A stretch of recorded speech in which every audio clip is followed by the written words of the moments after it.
Bienvenue à tous. Dans ce chapitre, nous allons explorer les valeurs, enfin les variables d'environnement. D'accord? Donc les variables d'environnement, qu'est-ce que c'est?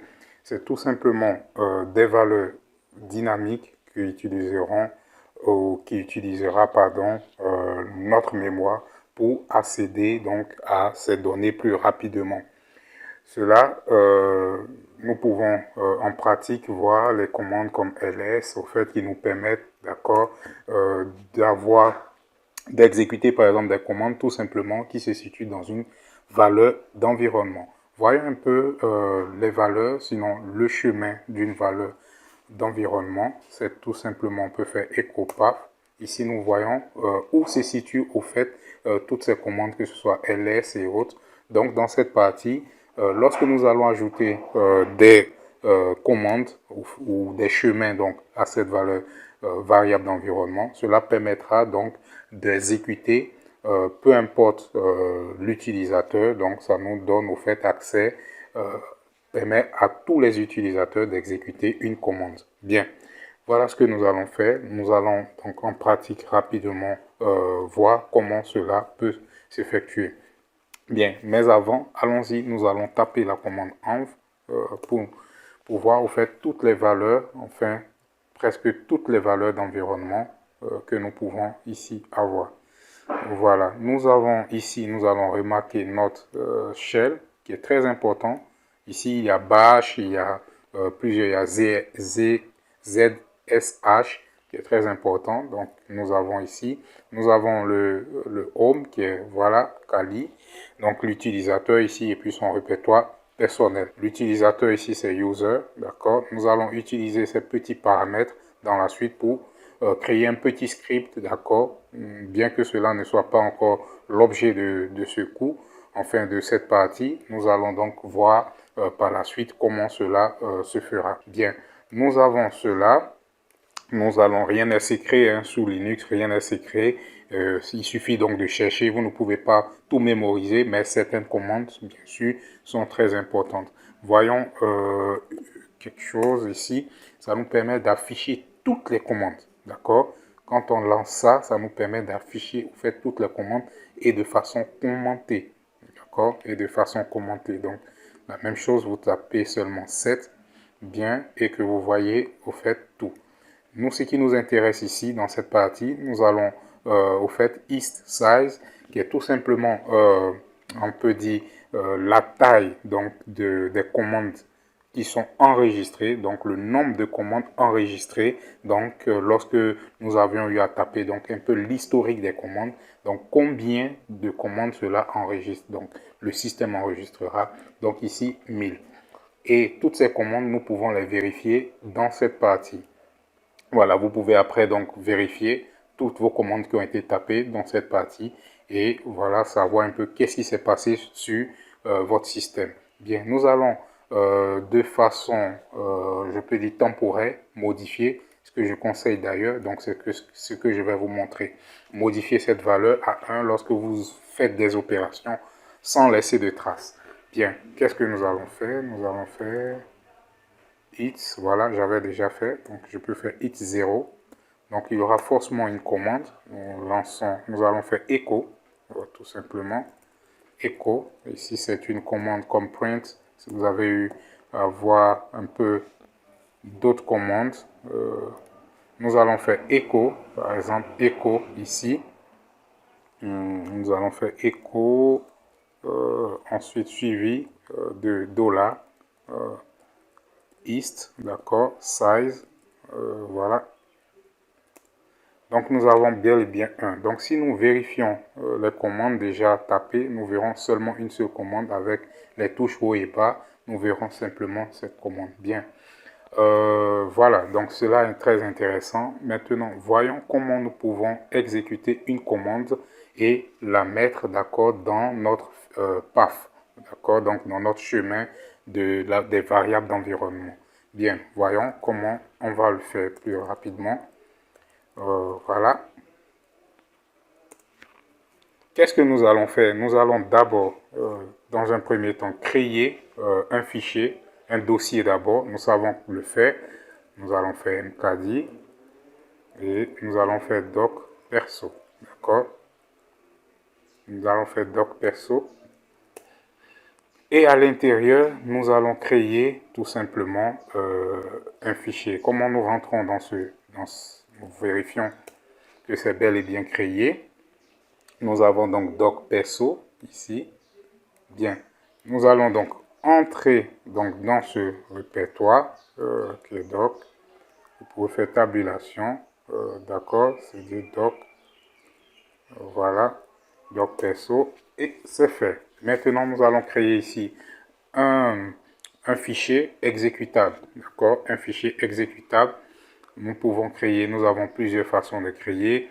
On peut l'utiliser avec un éditeur qui est Nano, qui est par défaut donc sur la machine, ou bien utiliser la Touch, d'accord, pour ce faire. Mais dans ce cas, moi je peux utiliser Touch d'abord, comme nous le savons le faire, et je vais appeler par exemple cela hack, d'accord, hack.sh, voilà. Ensuite, une fois créé, je peux rentrer donc dans cette partie, dans ce fichier que je viens de créer. Je vais rapidement, voilà, je devrais vous épargner cela, mais voilà, on va le faire ensemble, pas grave. Je vais créer un fichier exécutable chez BOM, d'accord, voilà. Je vais appeler, voilà, ici, c'est la déclaration, et comme vous pouvez voir, un peu notre interpréteur, c'est un SH, pardon. Je vais lancer une petite commande qui est echo, qu'on va appeler bonjour, donc l'utilisateur. Donc, d'accord, bonjour, par exemple, l'utilisateur users, pardon. Oups, qu'est-ce que je vais faire? Voilà. Donc le user, ici, on sera obligé de faire un peu d'anglais. Bien, une fois fait, je vais copier rapidement. Je vais l'enregistrer, au fait. Donc, CTRL, voilà, O. Voilà. Et je l'enregistre. X, CTRL X, d'accord, pour sortir. Bien, nous avons donc, si nous faisons ls ici, nous avons bel et bien notre fichier. Notre fichier, si nous tentons de l'exécuter ici, cela ne marchera pas. Pourquoi? Voyons d'abord, vérifions aussi si cela est exécutable. Voilà. Nous faisons -L. D'accord. Regardons les droits. Donc, si nous vérifions, il n'a pas, donc il ne peut pas être exécuté, puisque nous n'avons pas le droit d'exécution. Nous allons donc l'ajouter dans un premier temps. Pour le faire, on faisait quoi? Chmod. D'accord. Nous avons fait chmod. Moi, je vais ajouter tous les droits, d'accord, à ce fichier. Donc, à tout le monde d'ailleurs. Et qui s'appelle hack. Voilà. Bien. Vérifions encore. Vérifions. Donc, nous avons tous les droits ici qui ont été donc attribués à tous les utilisateurs. D'accord. Comment nous allons exécuter? Regardons. Cette commande sera exécutée tout simplement de la sorte. Voilà. Bien. Donc, ça nous dit bonjour Kali. Donc, puisque Kali, c'est l'utilisateur, donc on fait user, donc ça va afficher bonjour Kali. Maintenant, est-ce que je pourrais utiliser cette commande tout comme ls dans tous les dossiers? Vérifions cela. Si je tape hack, par exemple, .sh, voilà.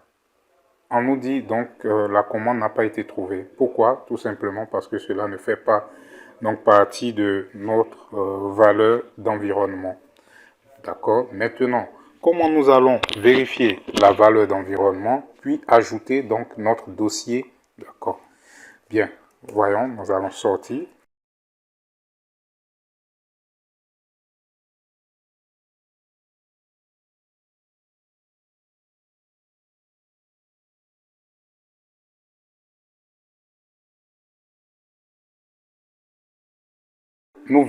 Là, nous vérifions par exemple notre valeur, les valeurs qui sont inscrites donc dans la variable d'environnement.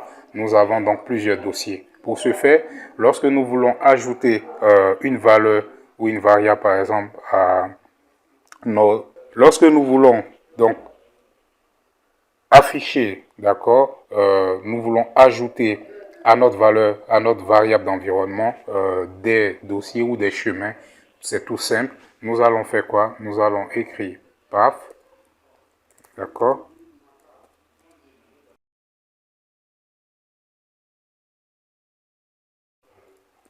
Path. Et quoi? Nous allons ici ajouter, par exemple, ça, cette valeur. Ensuite, Kali, puisque c'est la base. Et nous allons ajouter doc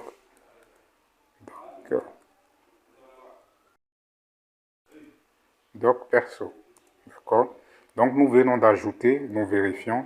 Ensuite, on va vérifier avec nos commandes.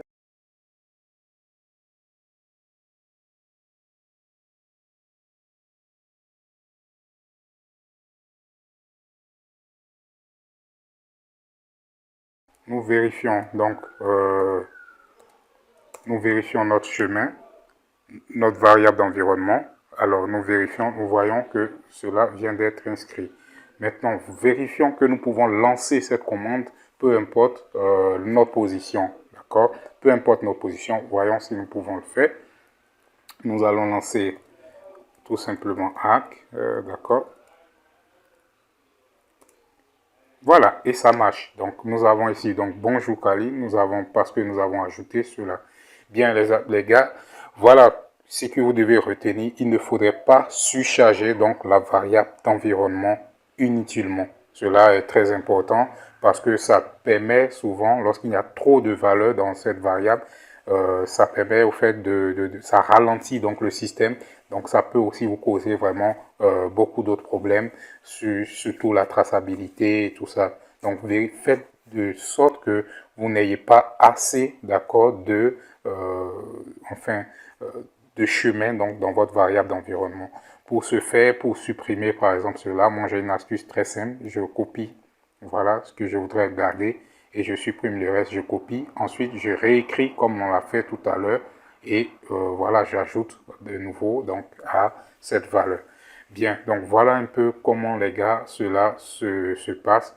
Vous pouvez aussi vous-même créer votre valeur d'environnement tout simplement. Ici, j'ai même oublié une commande qui est, je peux dire export. Voilà, export. Donc, lorsque vous faites export, d'accord, et paf, voilà, cela donc va consolider, donc de façon, on pourrait dire donc permanente, d'accord, de façon permanente, au fait, euh, cette valeur, d'accord. Donc cette valeur, donc quand vous faites paf ça et que vous ajoutez tout simplement votre variable d'environnement, voilà, enfin, quand vous ajoutez export, donc cela va faire quoi? Va l'ajouter de façon permanente. D'accord? De façon permanente. Bien, ici, je ne l'ai pas fait. Vous allez le faire dans vos exercices et vous verrez la différence. Par exemple, si ici, j'essaie de sortir, on va voir.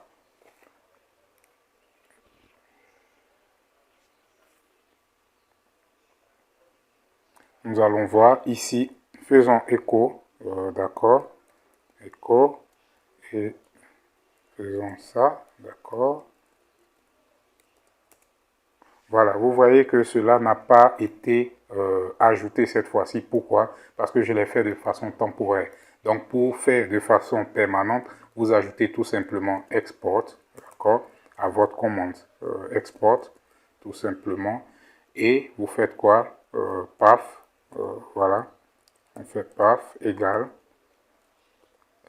le paf en cours, qui est donc ça.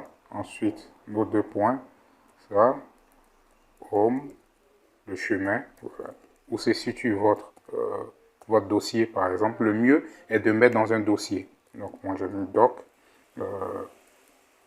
perso.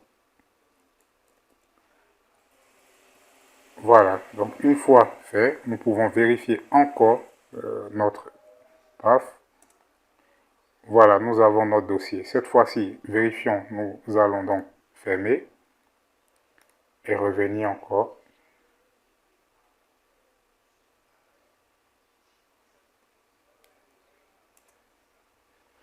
Voilà, donc vous voyez que cela n'est pas, pourquoi? Parce que je ne suis pas un super utilisateur. Donc avec Linux, vraiment, faites un peu attention. Donc je ne suis pas un super utilisateur. Donc cela marcherait donc tout simplement pour un certain temps. D'accord? Donc mettez-vous en super utilisateur lorsque vous souhaitez donc changer donc cette valeur. Il est aussi possible de créer soi-même sa valeur. Vous pouvez faire bon quelque chose de ce genre. Et voilà, vous faites ça. Bon, bref, rien d'intéressant. Alors lorsque je vais faire écho, d'accord? Lorsque je fais écho et que j'appelle ça, par exemple, que j'ai appelé N, Y, T, T, G, par exemple, voilà. Donc on peut voir le contenu de ce qui a été créé. Vous voyez? Donc ici, pour consolider cela, vous faites tout simplement export. Pour supprimer, vous faites tout simplement unset. Voilà. Vous faites tout simplement unset pour supprimer cette valeur-là. D'accord? Pour supprimer donc cette valeur. Voilà. Donc bon, voilà un peu les gars comment cela, tout ça fonctionne. Pour voir, bref, où nous faisons une set, allez, on supprime notre valeur. Voilà. Donc vous voyez que ça a été bien supprimé. Donc pas besoin de voilà de $ pour supprimer. Voilà un peu les gars comment ça se passe. C'est très intéressant. Mais dans la suite vous allez voir vraiment son importance. Vous devez là savoir comment cela se passe, comment cela on crée des valeurs d'environnement, comment on ajoute des valeurs d'environnement, comment on supprime. Et vous verrez dans la suite que cela aura votre utilité. Merci, une utilité, pardon. Merci et on se capte donc pour dans l'autre chapitre.